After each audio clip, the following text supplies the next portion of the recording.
Good evening friends. जैसा कि आप सब ने मुझे काफ़ी बार बोला, so on student demand chapter 15 ninth class improvement in food resources का क्विक रिवीजन मैं आपको बता देती हूँ। देखिए, ऐसे बहुत इजी चैप्टर है, लिटरली बिलीव मी। इसमें सबसे पहले तो जैसे क्रॉप जो प्रोडक्शन होता है या क्रॉप यील्ड होता है उसको हम कैसे इंक्रीज करें, उसके 3 पार्ट्स हैं। आप देख सकते हैं, मैंने रोमन नंबर्स में लिखा है। Crop variety improvement, crop production management and crop protection management. Okay, अब क्रॉप वैरायटी में जो बेसिक है, हाइब्रिडाइजेशन के थ्रू हम लोग यील्ड को या वैरायटी को इंक्रीज कर सकते हैं। फॉर एग्जांपल, जैसे मैंने क्लास में एग्जांपल दिया था कि जैसे किसी को मीठा एप्पल पसंद है, किसी को खट्टा, और जैसे मुझे या काफ़ी सारे बच्चों को खट्टा मीठा दोनों एक ही में पसंद होता है। तो हम क्या, जैसे साइंटिस्ट क्या करते हैं कि दोनों के सेल्स को या टिश्यू को इस तरफ यूज़ करके बायोटेक लैब में प्रिपेयर करते हैं हाइब्रिड सीड्स, ठीक है, या हाइब्रिड प्लांट। ठीक है, फिर आगे से आगे उसके सीड्स वो हाइब्रिड ही डेवलप होंगे, जिस मेथड को we use to call hybridization, यानी कि cross between two different varieties और स्पीशीज। ओके, फिर है आपका जीएमओ, जेनेटिकली मॉडिफाइड ऑर्गेनिजम्स, जिसके अंदर आता है आपका जीएमसी, जेनेटिकली मॉडिफाइड क्रॉप। क्योंकि हम प्लांट का पढ़ रहे हैं अभी, तो ऑब्वियस ही बात है कि इसमें जेनेटिकली मॉडिफाइड क्रॉप्स ही आएगा। तो इसमें यूजुअली हम क्या करते हैं, जेनेटिक मैनिपुलेशन। डीएनए आपने पढ़ा होगा, मैंने फ्लो चार्ट बनवाया था आपको। जीन्स है ना, जो बेसिक यूनिट होती है किसी भी कैरेक्टर ट्रांसफ़र की, पेरेंट से नेक्स्ट जनरेशन में, यानी किसी भी पेरेंट प्लांट से नेक्स्ट उसमें। तो उसी जीन्स में चेंजेस करके भी हम उस वैरायटी में चेंज कर सकते हैं, उसको और ज़्यादा अच्छा बना सकते हैं, विटामिन एनरिच बना सकते हैं। और नो डाउट उसमें और भी बहुत सारी क्वालिटीज़ होती हैं जो आपको यहाँ दिखाई भी दे रही होंगी। For example higher yield, disease resistance, यानी कि उसमें बीमारी नहीं होगी। ऊपर से आपको फिर पेस्टिसाइड इंसेक्टिसाइड स्प्रे करने की ज़रूरत नहीं होगी। बायोटिक, एबायोटिक रेजिस्टेंस, बायोटिक यानी कि कोई भी लिविंग है, जैसे वायरस है, बैक्टीरिया है, उसमें कीड़े नहीं लगेंगे। एबायोटिक जैसे तेज़ बारिश हो गई, धूप हो गई, सूखा पड़ गया, उसका भी असर इन प्लांट्स पे नहीं होगा। तो यानी कि वाइडर अडेप्टिबिलिटी, मतलब ये अडेप्टिव होंगे टू टेम्परेचर और क्लाइमेट। देन इसमें मैच्योरिटी ड्यूरेशन भी कम होता है, मतलब जल्दी पक जाता है। अब जो क्रॉप सपोज राइस है 6 महीने में मैच्योर हो रही थी, वो अब सिर्फ 4 महीने में मैच्योर हो रही है। तो ऑब्वियसली कॉस्ट प्रोडक्शन भी लेस हो जाता है, जो कॉस्टिंग होती है वो भी किसान की कम हो जाती है, तो किसान को बेनिफिट होता है।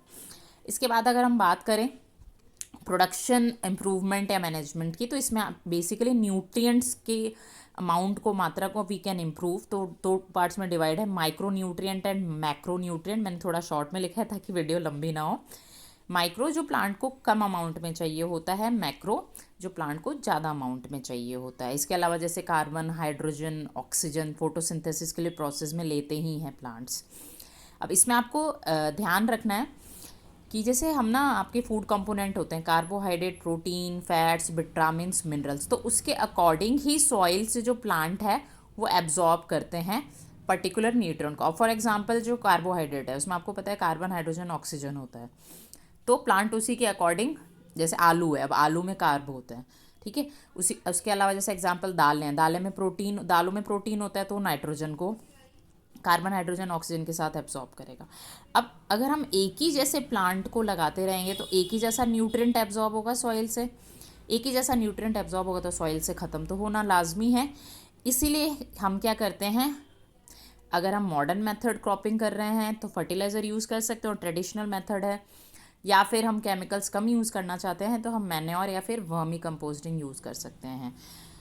अब दोनों के अपने अपने बेनिफिट्स होते हैं। फर्टिलाइज़र से जल्दी क्रॉप प्रोडक्शन इंक्रीज़ होता है, मैन्योर में टाइम लगता है, थोड़ा टाइम टेकिंग हो जाता है, बट लॉन्ग टर्म के लिए हम फर्टिलाइजर्स यूज़ करेंगे तो हार्मफुल हो सकता है। लॉन्ग टाइम के लिए मैन्योर अच्छा होता है। वर्मी कंपोस्टिंग एक तरह का मैन्योर ही होता है, बट इसमें क्या होता है, अर्थवर्म हम लोग यूज़ करते हैं, ठीक है। अर्थवर्म का मैंने आप लोगों को क्वेश्चन लिखवाया भी था कि आपको पता ही है कि अर्थवर्म क्या करता है कि अपने इसका जो एक्सक्रीटा होता है वो न्यूट्रिएंट रिप्लेनिशमेंट का काम करता है सॉइल के अंदर, जिससे क्या होता है कि सॉइल की न्यूट्रिएंट अवेलेबिलिटी इंक्रीज़ होती है या बनी रहती है, रिप्लेनिश होती रहती है। इसके अलावा how we can increase, irrigation के जो प्रॉपर मेथड्स होते हैं वो होने चाहिए, जिससे क्या हो कि क्रॉप प्रोडक्शन में कोई ऑब्स्टेकल ना हो। इसके अलावा जो मैंने आपको बताया कि जैसे एक ही टाइप का पौधा नहीं लगाना चाहिए, जैसे आप चावल लगाते जा रहे हैं बहुत साल तक, तो ऑब्वियस ही बात है कि जो मिट्टी का उपजाऊ फर्टिलिटी होगी वो ख़त्म हो जाएगी डिक्रीज़ होते होते। इसीलिए हम मिक्स क्रॉपिंग कर सकते हैं। हम इन बिटवीन एक अलग अलग, जैसे बाजरा के साथ हमने मिलेट्स लगा दिया, या हमने ज्वार के साथ आलू लगा दिया। इस तरह से क्रॉप रोटेशन, मतलब इस साल आपने अगर चावल लगाया तो अगले साल आप दूसरी तरह का पौधा जिसमें दूसरे न्यूट्रिशन हो वो लगाएं, जैसे कि दाल लगा दिया या फ्रूट्स लगा दिए, इस तरह से। इंटरक्रॉपिंग, वही इन बिटवीन, जैसे पत्ता गोभी लगाई है, फिर आपने फूल गोभी लगा दी, फिर आपने आलू, इस तरह से, मतलब सेम सीजन का, क्योंकि खरीफ क्रॉप, रबी क्रॉप, ज़ेद क्रॉप, उसके अकॉर्डिंग आपको लगाना है। अब अगर हम क्रॉप प्रोटेक्शन की बात करें तो हम, जैसे वीड्स होते हैं, अनवांटेड प्लांट आ जाते हैं जो मेन प्लांट के न्यूट्रिशन को छीन लेते हैं या ख़त्म कर देते हैं, तो इसीलिए ये ज़रूरी है कि वीड्स बेसिकली क्या हो, कि हम वीडीसाइड यूज़ कर लें या हर्बीसाइड, एक ही चीज़ होती है, कंफ्यूज मत होना, क्योंकि छोटे छोटे जो पौधे होते हैं उनको हर्ब्स भी बोला जाता है।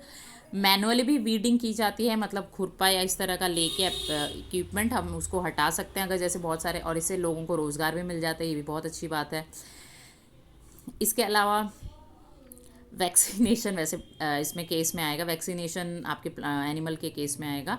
मेन है स्टोरेज ऑफ ग्रेन्स, आप कैसे कर रहे हैं, जैसे सिलोज में जहाँ भी कर रहे हैं, मॉइस्चर कंटेंट जो है वो नहीं होना चाहिए, एयर टाइट कंडीशन, एयर या फिर मॉइस्चर फ्री कंडीशंस मेंटेन होनी चाहिए, देन ओनली क्रॉप का जो प्रोडक्शन है वो इंक्रीज होगा। तो ये चीज़ें सारी ध्यान रखनी है।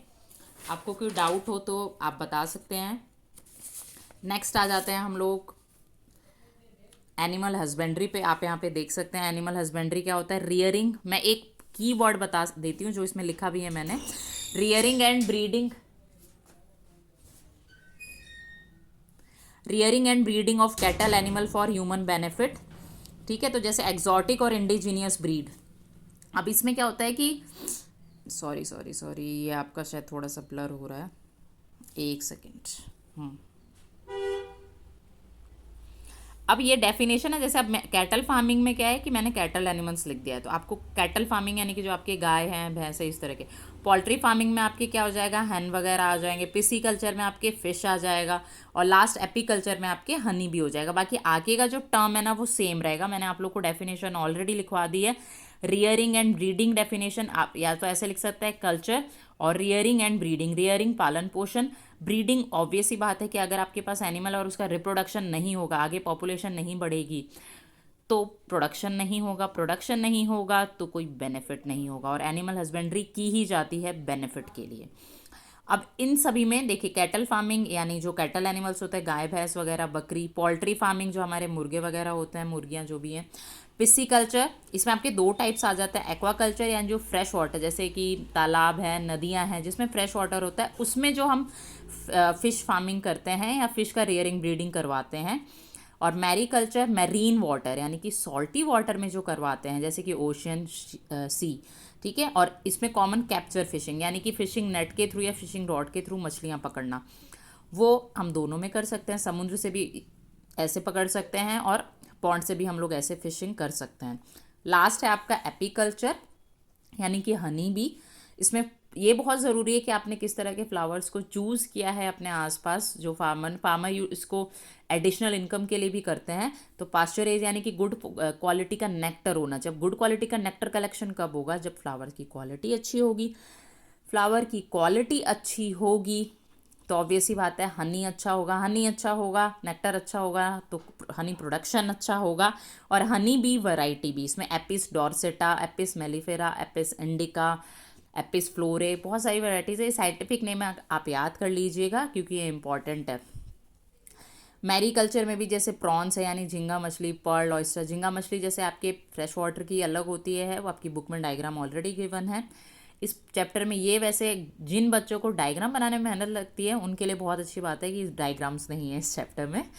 तो वो आप एक जैसे आपका फ्रेश वाटर फिश है, कैटला हो गया, रोहू हो गया, कार्प हो गया, मृगाल हो गया, तो ये नाम आप याद कर लेना बेटा, क्योंकि ये एग्जामिनर आपको ये क्वेश्चंस दे सकते हैं एग्जाम्स में। पोल्ट्री फार्मिंग में लेयर्स और ब्रॉयलर्स इंपॉर्टेंट है, मतलब कम स्पेस में अच्छा एडवांटेजियस ब्रीड को प्रोड्यूस करना। लेगॉन जो होता है वो एक्जॉटिक ब्रीड है यानी कि फॉरेन ब्रीड। जैसे कि सपोज एक गाय है जो ज़्यादा दूध देती है और एक जो बुल है जो डिजीज़ रेजिस्टेंस है ना, अमेरिका का इंडियन काऊ है, दोनों को फ्यूज़ करके जो नई काऊ बनेगी, ऑब्वियसली बात है वो क्या होगा कि उसमें दूध भी वो ज़्यादा देगी और उसको कोई बीमारी भी नहीं होगी। तो इनको हम बोलते हैं एग्जॉटिक ब्रीड, है ना, जैसे कि हाइब्रिड था प्लांट्स में। तो लेगहॉर्न एग्जॉटिक ब्रीड है, असील एक लोकल ब्रीड है। दोनों अपने आप में अच्छे होते हैं, डिपेंड्स। तो लेयर्स जो आपके एग की गुड क्वालिटी होती है, ब्रॉयलर जो ब्रॉयलर चिकन होता है जिसमें जैसे प्रोटीन ज़्यादा होता है, फैट एक पर्टिकुलर अमाउंट में होता है ताकि फैट डिपॉजिट ना हो, विटामिन ए विटामिन के से रिच होता है। क्योंकि पहले क्या कहते थे कि चिकन खाने से मोटे हो जाते हैं, ये वो एट्सेट्रा एट्सेट्रा, बट जो ये ब्रॉयलर चिकन होता है इसमें रिच न्यूट्रिशन होता है। तो जब हम रिच न्यूट्रिशन लेते हैं ना तो हम मोटे नहीं होते हैं। और कैटल फार्मिंग मैंने आपको बता दिया ऑलरेडी, काऊ हो गया, बफेलो आ गया, इनका भी सैनिटेशन कंडीशन हमें मेंटेन करना ज़रूरी है। Hygienic condition, vaccination, time time पे सफाई, वो सारे आपके कॉमन पॉइंट्स होंगे। होपफुली आपको चैप्टर अच्छे से समझ आ गया होगा। वीडियो थोड़ा सा बड़ा हो गया, बट आपकी डिमांड थी कि वीडियो को एक ही साथ बनाना है पूरा chapter. So take care of yourself. For any query you can comment. Thank you so much. Stay happy. All the best.